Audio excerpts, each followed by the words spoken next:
আমি লঙ্কার যে সমস্ত বলশালী যোদ্ধাদের বনবাসী রামচন্দ্র যুদ্ধে পাঠিয়েছিলাম, কেউ আর ফিরে আসেনি লঙ্কায়।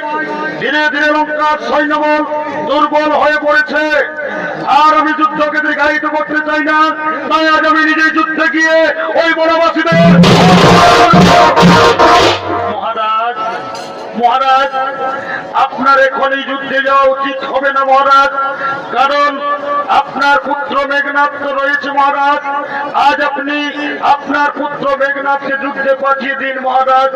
হ্যাঁ, ঠিক বলেছ মন্ত্রী সেনাপতিগণ, আমার সবচেয়ে বলশালী পুত্র মেঘনাদকে আমি যুদ্ধে পাঠাবো। কোথায় কোথায় রে মেঘনাদ?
আজ আমাকে কি জন্য রাজসভায় ডেকেছেন পিতা?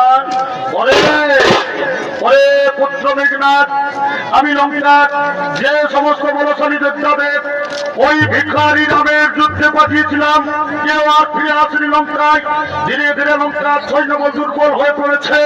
তাই আমি মনে চিন্তা করেছিলাম আজ আমি নিজেই যুদ্ধে গিয়ে ওই বনবাসীদের হত্যা করব। কিন্তু আমার মনে পড়লো আমার সবচেয়ে বলশালী পুত্র মেঘনাদ তো রয়েছে। ওরে মেঘনাদ, তুই আজ যুদ্ধে চলে যা বাবা। ওই বনবাসী রাম লক্ষ্মণের মাথা কেটে তুই আমার চরণ তুলে এনে দিবি বাবা। হে পিতা, পিতার আজ্ঞা পালন করা পুত্রের কর্তব্য। আজ আমি যুদ্ধে যাবো পিতা, আপনি চিন্তা করবেন না। ওই বনবাসীদের মাথা কেটে আপনার চরণ তুলে এনে দেবো। যুদ্ধের জন্য প্রস্তুত হয়ে নিচ্ছি। আপনারা আসুন পিতা, আমি যুদ্ধের জন্য প্রস্তুত হয়ে নিচ্ছি।